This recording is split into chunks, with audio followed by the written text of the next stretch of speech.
Hello मित्रों, केम छो? मजामां? तो बधा मजामां ज हशो। तो आज આપણે બનાવવાના છીએ કાઠિયાવાડી મસાલેદાર ભાત। તો ઘણા બધા બહેનોની કમેન્ટ આવી હતી કે બેન અમારા ભાત સારા નથી બનતા, અમારા ભાત ચીકણા થઈ જાય છે, અમારા ભાત એકદમ ઢીલા થઈ જાય છે, તો તેના માટે તમે કંઈક સારી ટ્રીક બતાવો। તો આજે હું તમને ઓસાયા વગર પણ એકદમ ભાત છૂટા છૂટા કઈ રીતે બને તે આજે હું તમને બતાવવાની છું, એટલે વિડીયોને પૂરેપૂરો જરૂરથી જોજો।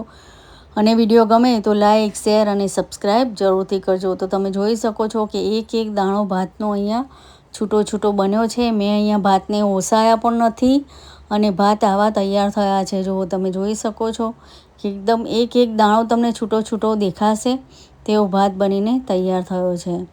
તો ભાત બનાવવા માટે મેં અહીંયા ડુંગળી અને બટાકા લીધા છે અને વટાણા લીધા છે। તમારે જે પણ વેજીટેબલ એડ કરવા હોય તે તમે અંદર એડ કરી શકો છો। હવે આપણે ભાતને બનાવી દઈશું। તો ગેસ ચાલુ કરી દઈશું અને કઢાઈમાં આપણે તેલ એડ કરીશું। હવે તેલને આપણે ગરમ થવા દેવાનું છે। પછી અહીંયા જો મેં તજ, લવિંગ અને સૂકા લાલ મરચાં અને કાળા મરી લીધા છે, તો તેને વઘારમાં એડ કરી દઈશું। આનાથી વઘારનો ટેસ્ટ એકદમ સરસ આવે છે। પછી આપણે તેમાં ચપટી હિંગ એડ કરીશું। હિંગ એડ કરીને આને આપણે સતળાવા દઈશું। આપણે વઘાર કરતી વખત ગેસ એકદમ ધીમો જ રાખવાનો છે। ગેસ ધીમો રાખવાથી શું આપણો વઘાર બળતો નથી અને આપણો વઘાર સરસ થાય છે। હું તમને પાછળ એવી ટ્રીક બતાવવાની છું ને કે તમારા ભાત એકદમ છૂટા છૂટા બનીને તૈયાર થાય છે। હવે તેમાં આપણે લસણ, લીલા મરચાં અને આદુની પેસ્ટ એડ કરીશું અને પેસ્ટને આપણે તેલમાં સતળાવા દઈશું। તમારે જો આખા કાપીને મરચાં એડ કરવા હોય તો પણ તમે કરી શકો છો। વઘારને આપણે થવા દઈશું।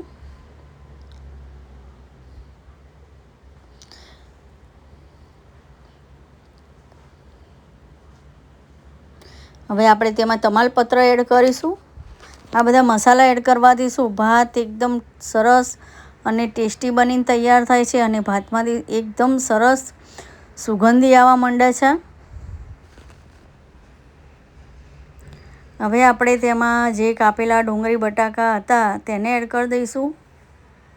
તમારે જે પણ વેજીટેબલ અંદર એડ કરવા હોય તે તમે ભાતમાં કરી શકો છો।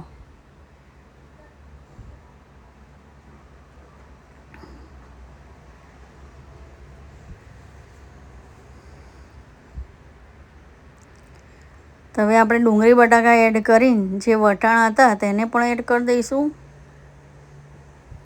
જો તમને વિડીયો અને આ રેસીપી સારી લાગે તો મારી યુટ્યુબ ચેનલને લાઈક, સબસ્ક્રાઈબ અને શેર જરૂરથી કરજો।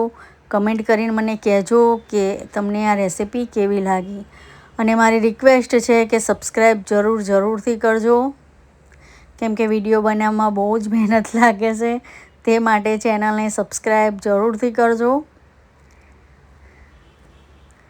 તો જો આ રીતે આપણે બધા શાકભાજી અંદર એડ કરીને આને આપણે થોડીવાર માટે શેકાવા દેવાના છે તેલમાં થોડા શેકાશે ને પછી ભાતનો ટેસ્ટ એકદમ સરસ આવશે। તો આને થોડીવાર માટે આપણે મિક્સ કરતા રહીશું તેલમાં અને આને થોડીવાર માટે શેકાવા દઈશું।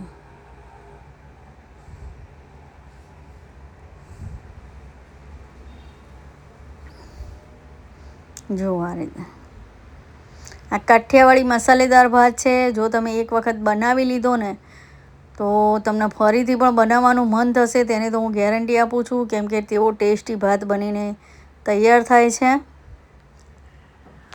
અને તમને હું એક ટ્રીક બતાવવાની છું, એટલે વિડીયોને પૂરેપૂરો જરૂરથી જોજો કે તમારા ભાત ઓસાયા વગર પણ તમે એકદમ છૂટા કઈ રીતે બનાવી શકો છો તે હું તમને બતાવવાની છું। એટલે વિડીયોને પૂરેપૂરો જરૂરથી જોજો, જેથી તમને ખબર પડે કે ભાત છૂટા કઈ રીતે બને છે। હવે આપણે મસાલામાં જો અહીંયા હળદર પાવડર એડ કરીશું, લાલ મરચું પાવડર એડ કરીશું, ધાણા જીરું પાવડર એડ કરીશું અને સ્વાદ પ્રમાણે મીઠું એડ કરીશું। અહીંયા મેં અત્યારે કશ્મીરી લાલ મરચું એડ કર્યું છે, તેનાથી કલર સરસ આવે છે ભાતનો। હજી હું તેમાં તીખું લાલ મરચું પણ એડ કરીશ, પણ અત્યારે મેં અહીંયા કશ્મીરી લાલ મરચું એડ કર્યું છે, તેનાથી તીખાશ નથી થતી, પણ ભાતનો કલર એકદમ સરસ આવે છે.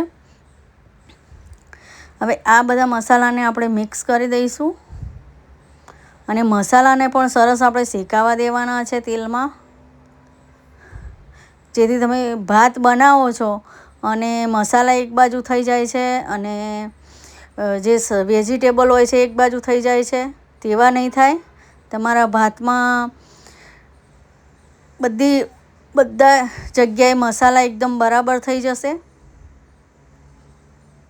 કે એક બાજુ શાકભાજી નહીં જતી રહે કે બાજુ મસાલા નહીં જતા રહે. તેવા ભાત અમુક જણાને થઈ જતા હોય છે, પણ આમાં તેવું નહીં થાય. હવે તેમાં હું લાલ મરચું પાવડર એડ કરીશ.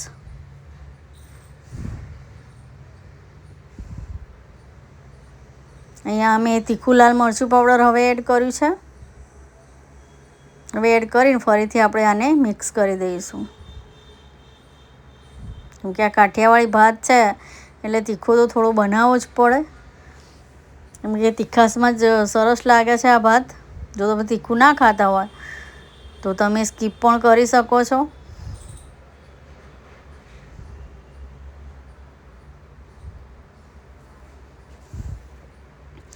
તો હવે આ બધા મસાલાને આપણે થોડી વાર માટે શેકાવા દેવાના છે તેલમાં, જેથી આપણો ભાતનો ટેસ્ટ એકદમ સરસ આવે. હવે મેં અહીંયા પુલાવનો મસાલો લીધો છે, તમે જોઈ શકો છો. તમને કોઈ પણ કરિયાણાની દુકાને તમને પુલાવનો મસાલો મળી જશે. તો આ પુલાવનો મસાલો જરૂરથી એડ કરજો, કેમ કે આનાથી ભાતનો ટેસ્ટ એકદમ સરસ આવે છે. એટલે મેં અહીંયા પુલાવનો મસાલો એડ કર્યો છે. તો તમે પુલાવનો મસાલો જરૂરથી અંદર એડ કરજો, એટલે ભાત તમારો ટેસ્ટમાં બેસ્ટ બનશે. કેમ કે સંપૂર્ણ મસાલા અંદર હોય તો જ રેસીપી આપણી સારી બને છે. જે મસાલા વગરના શાક કે ભાત બનાવીએ તો એમાં કંઈ ટેસ્ટ હોતો જ નથી. એટલે ભાત કે શાક બનાવો ત્યારે સંપૂર્ણ મસાલા લઈને જ બનાવવા પડે છે. હવે આપણે તેમાં પાણી એડ કરીશું.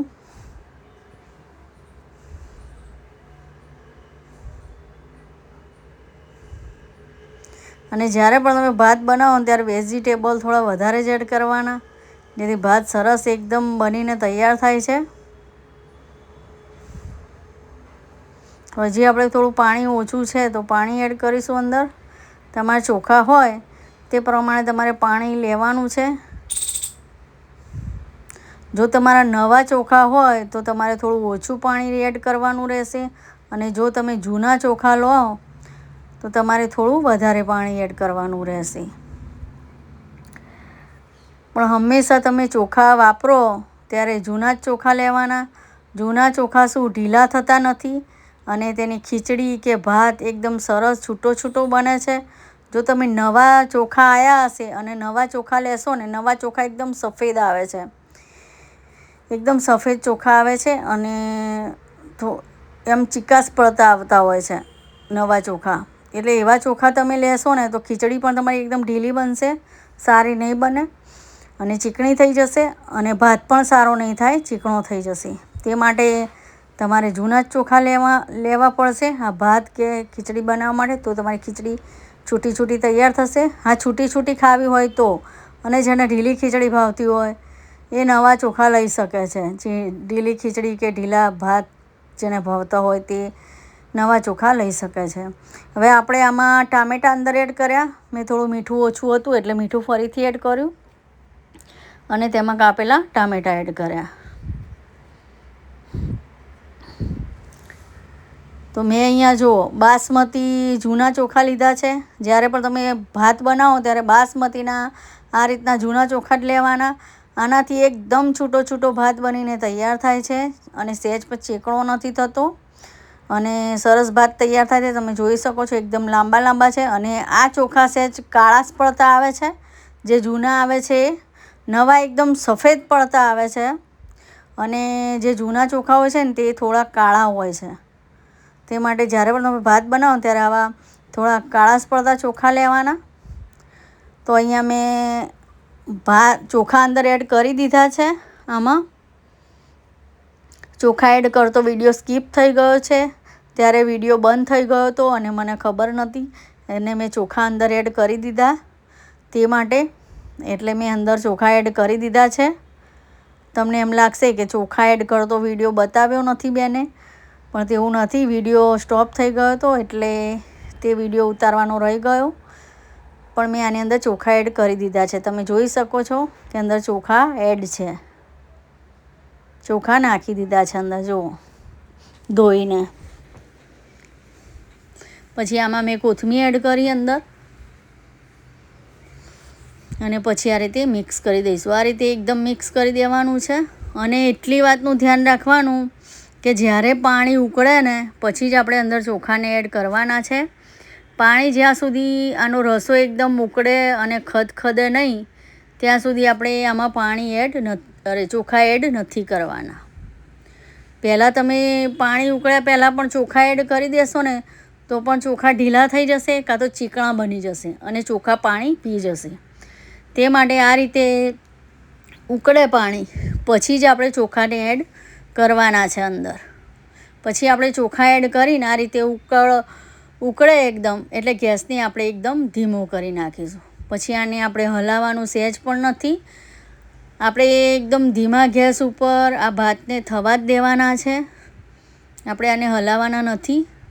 તો જો અહીંયા મેં સહેજ પણ ભાતને હલાવ્યા નથી અને ભાત તમે જોઈ શકો છો કે કેવા સરસ એક દાણો છૂટો છૂટો અહીંયા બનીને તૈયાર થયો છે. તમે જુઓ એક દાણો છૂટો છૂટો થયો છે ને સરસ ચડી પણ ગયા છે ચોખા.